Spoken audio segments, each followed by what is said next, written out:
Hi viewers, எல்லாருக்கும் வணக்கம். நான் தான் உங்கள் கற்கும் பள்ளம் ரத்னகுமார். இன்னைக்கு இந்த வீடியோவில் நம்ம வந்து பார்த்தீங்கன்னா Determinant of Matrix.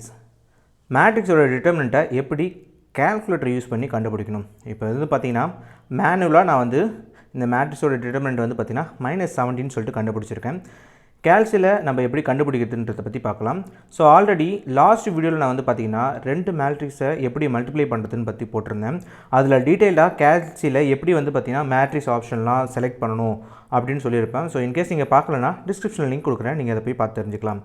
இப்போது நம்ம வந்து டிட்டர்மினன்ட் ஆஃப் மேட்ரிக்ஸ் எப்படி கண்டுபிடிக்குதுன்னு பார்ப்போம்.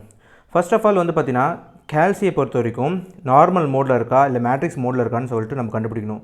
ஸோ அதை கண்டுபிடிக்கிறதுக்கு நீங்கள் கேல்சியில் வந்து டாப்பில் வந்து பாருங்கள், ஏதாவது ஆப்ஷன் தெரியுதான்னு பாருங்கள். இப்போதைக்கு எதுவுமே தெரியல. இன்கேஸ் உங்களுக்கு வந்து அதை கண்டுபிடிக்க தெரியல, எனக்கு வந்து நார்மல் மோடுக்கு ஃபஸ்ட்டு கொண்டு வந்துடணும் அப்படின்னு நினச்சிங்கன்னா ஷிஃப்ட் அழுத்திக்கிட்டு மோட் அழுத்திட்டிங்கன்னா உங்களுக்கு வந்து இந்த மாதிரி ஆப்ஷன்ஸ் வரும். அதில் ஆல்ன்ற ஆப்ஷன் இப்போ செலக்ட் பண்ணுறதுக்கு 3 அழுத்திட்டு ஈக்குவல் கொடுத்தீங்கன்னா ஆட்டோமேட்டிக்காக உங்களுக்கு வந்து உங்களோட கேல்சி வந்து ரீசெட் ஆகிடும்.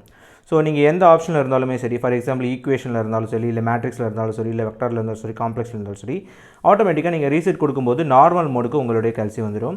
ஸோ இப்போ நம்ம வந்து பார்த்திங்கன்னா மேட்ரிக்ஸ் மோடை செலக்ட் பண்ணணும். மேட்ரிக்ஸ் மோடை செலக்ட் பண்ணுறதுக்கு மோட் ப்ரெஸ்னால் வந்து ப்ரெஸ் பண்ணிட்டே வாங்க. ப்ரெஸ் பண்ணிட்டே வரும்போது உங்களுக்கு வந்து பார்த்திங்கன்னா மேட்னு வரும். மேட் ஆப்ஷனை செலக்ட் பண்ணுறதுக்கு 2 செலக்ட் பண்ணுங்கள். 2 செலக்ட் பண்ணோடனே நீங்கள் டாப்பில் பார்க்கலாம். இப்போ வந்து பார்த்திங்கன்னா இதில் மேட்னு ஒரு ஆப்ஷன் வந்திருக்கு, நீங்கள் தெளிவாக பார்த்துக்கலாம். எஸ், இப்போ வந்து பார்த்தீங்கன்னா கேல்சி வந்து மேட்ரிக்ஸ் மோடுக்கு வந்துடுச்சு. இப்போ மேட்ரிக்ஸ் மோடு வந்ததுக்கப்புறம் நம்ம இருக்கிற டேட்டாவை நம்ம வந்து இன்புட்டாக கொடுக்கணும் இதில். ஸோ இப்போ மேட்ரிக்ஸ் மோடு வந்ததுக்கப்புறம் லாஸ்ட் வீடியோவில் சொன்ன மாதிரி தான் மேட்ரிக்ஸ் ஆப்ஷனை சொல்கிறதுக்கு இப்போ நம்ம ஷிஃப்ட் எடுத்துக்கிட்டு 4 ப்ரெஸ் பண்ணிங்கன்னா உங்களுக்கு வந்து மேட்ரிக்ஸோடைய அந்த மெனு வந்துடும். ஸோ இதில் போய்ட்டு நம்ம என்ன பண்ணோம், ஃபஸ்ட் ஆப்ஷனான டைமென்ஷன்ஸ் கொடுக்க போகிறோம். ஸோ இப்போ 3 மேட்ரிக்ஸ் வரைக்கும் நீங்கள் வந்து கேல்சி யூஸ் பண்ணி செலக்ட் பண்ணிக்கலாம், டேட்டா அப்லோட் பண்ணலாம். இப்போ வந்து பார்த்தீங்கன்னா மேட்ரிக்ஸ் ஒன்று தான் இருக்குது நம்மக்கிட்ட, ஏ மேட்ரிக்ஸ். அப்போது ஒரு ஃபஸ்ட் மேட்ரிக்ஸ் ஏ மேட்ரிக்ஸ் மட்டும் வச்சுப்போம். இதனுடைய எம் பார்த்தீங்கன்னா 3/3. ஸோ எம்மோட வேல்யூ 3னா 3 எடுத்துக்கிட்டு ஈக்குவல் எடுத்துங்க, திருப்பியும் 3 எடுத்துக்கிட்டு ஈக்குவல் எடுத்திங்கன்னா உங்களுக்கு வந்து பார்த்தீங்கன்னா அடுத்து கேட்கக்கூடியது வந்து மேட்ரிக்ஸோடைய டேட்டாஸ்லாம் என்டர் பண்ணோம். இப்போ இது A11, இது A12, இது A13. ஸோ A11ஓட வேல்யூ என்னது, அப்படியே ஜஸ்ட்டு 10 ப்ரெஸ் பண்ணிவிட்டு ஈக்குவல் எடுத்துங்க. ஆட்டோமேட்டிக்காக A12 கேட்கும், 20 ப்ரெஸ் பண்ணிவிட்டு ஈக்குவல் எடுத்துங்க. திருப்பியும் A13 10 ப்ரெஸ் பண்ணிக்கிட்டு ஈக்குவல் டு. ஸோ அடுத்து 4 5 6 2 3 5. ஸோ இப்போ வந்து பார்த்திங்கன்னா நம்ம வந்து எல்லா வேல்யூமே கொடுத்தாச்சு, அதாவது மேட்ரிக்ஸோடைய எல்லா டேட்டாவுமே நம்ம வந்து இன்புட்டாக கொடுத்தாச்சு. இப்போ நம்ம எப்படி டிட்டர்மினன்ட் கண்டுபிடிக்கிறது, ரொம்ப சிம்பிள்.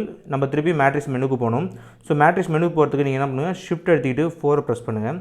ஆட்டோமேட்டிக்காக உங்களுக்கு மேட்ரிக்ஸ் மெனு போடும். மேட்ரிக்ஸ் மெனு போனதுக்கப்புறம் நான் லாஸ்ட் வீடியோவில் சொல்லியிருப்பேன், மெனுவில் வந்து அடுத்த பேஜுக்கு போகிறதுக்கு நம்ம என்ன பண்ணலாம்னா இந்த ஏரோ மார்க்கை கிளிக் பண்ணலாம். கிளிக் பண்ணதுக்கப்புறம் வந்து பார்த்திங்கன்னா இதில் டிஇடின்னு இருக்கும். டிஇடி தான் டிட்டர்மினன்ட்டோடைய இது. ஸோ இப்போ டிட்டர்மினன்ட் செலக்ட் பண்ணுங்கள். செலக்ட் பண்ணியாச்சு. எந்த டிட்டர்மினன்ட், மேட்ரிக்ஸ் ஏவோட டிட்டர்மினன்ட் தான் நம்ம கண்டுபிடிக்கணும். மேட்ரிக்ஸ் ஏன்னு எப்படி கொண்டு வருது, திருப்பி மேட்ரிக்ஸ் மெனுக்குள்ளே போங்க. மேட்ரிக்ஸ் மெனுக்குள்ளே போய்ட்டு தேர்ட் ஆப்ஷனை மேட்டை பிக் பண்ணுங்கள். பிக் பண்ணிவிட்டு நம்ம வந்து A1 தான், அதாவது மேட்ரிக்ஸ் ஏ மட்டும் தான் நம்ம வந்து கொடுத்துருக்கோம். ஸோ அதனால் அதை செலக்ட் பண்ணுங்கள். இப்போ வந்து பார்த்தீங்கன்னா மேட்ரிக்ஸ் ஏன்னு வந்துடுச்சு. இப்போ நான் ஈக்குவல் டு சிம்பிள் அழுத்தின உடனே நான் பார்த்தீங்கன்னா சின்டெக்ஸ் எரர் வரும். ஸோ எப்பயுமே நீங்கள் வந்து டேட்டாவை கொடுத்ததுக்கப்புறம் இந்த மாதிரி கன்டினியூ பண்ணிங்கன்னா உங்களுக்கு சின்டெக்ஸ் எரர் வரும். 0 ப்ரெஸ் பண்ணிக்கங்க. திருப்பியும் அதே ஆப்ஷனை போய் பிக் பண்ணுங்கள். இதில் போய்ட்டு டைமென்ஷன் 1 செலக்ட் பண்ணதுக்கப்புறம் வந்துடுச்சு. திருப்பியும் மேட்ரிக்ஸ் மெனுக்குள்ளே போங்க. மேட்ரிக்ஸ் மெனுக்குள்ளே போய்ட்டு 3ல் போய்ட்டு 1 மேட்ரிக்ஸ் கொடுங்க. இப்போ மேட்ரிக்ஸ் ஏ வந்துடுச்சு. இப்போ நான் ஈக்குவல் சிம்பிள் எழுதுறேன். இப்போ வந்து பார்த்தீங்கன்னா -70 வரும். ஸோ ஃபஸ்ட் டைம் நீங்கள் போடும்போது பார்த்தீங்கன்னா இந்த இடத்துல 10ன்னு சொல்லிட்டு ஒரு வேல்யூ பார்த்துருப்பீங்க. ஸோ அதனால தான் உங்களுக்கு இஷ்யூ வந்திருக்கு. ஸோ நீங்கள் எப்பயுமே வந்து மேட்ரிக்ஸ் போடும்பொழுது இந்த மாதிரி சின்டெக்ஸ் எரர் வந்துச்சுன்னா 0 எழுதிட்டு திருப்பி அதே ப்ராசஸை கண்டினியூ பண்ணுங்கள். அப்படி இல்லை எனக்கு ஃபஸ்ட்டு வேல்யூ கரெக்டாக வரணும்னா நீங்கள் டேட்டாலாம் என்ட்ரு பண்ணி பிடிச்சதுக்கப்புறம் 0 எழுதிட்டு அதுக்கப்புறம் திருப்பி இந்த ப்ராசஸ் போட்டிங்கன்னா உங்களுக்கு ஆட்டோமேட்டிக்காக வரும். ஸோ இப்போ இந்த வீடியோவில் நம்ம வந்து பார்த்தீங்கன்னா எப்படி வந்து டிட்டர்மினன்ட் ஆஃப் மேட்ரிக்ஸ் வந்து மொபைலில் கண்டுபிடிக்குன்னு பார்த்தோம். ஸோ இப்போது காலேஜஸில் வந்து நீங்கள் மேட்ரிக்ஸ்லாம் கண்டுபிடிக்கும் போது நீங்கள் இந்த மாதிரி ஸ்டெப் பை ஸ்டெப் போடணும் அவசியம் இல்லை. நீங்கள் வந்து சிம்பிளாக கேல்சி யூஸ் பண்ணியே போடலாம். ஏன்னா வந்து நீங்கள் நிறையா ப்ராசஸ் பண்ணுறதுக்காக, டைம் சேவ் பண்ணுறதுக்காக தான் உங்களுக்கு வந்து பார்த்தீங்கன்னா கேல்சி அலோவ் பண்ணுறாங்க.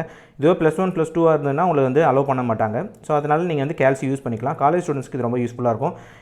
ஸோ எதனா டவுட் இருந்தால் கமெண்ட் செக்ஷனில் போய்ட்டு கமெண்ட் பண்ணுங்கள். ஸோ அதை பார்த்துட்டு நான் நெக்ஸ்ட் வீடியோவில் உங்களுக்கு அது என்ன தேவையோ அதை நான் வந்து போடுறேன். So until this is bye from Ratnakumar. Thank you.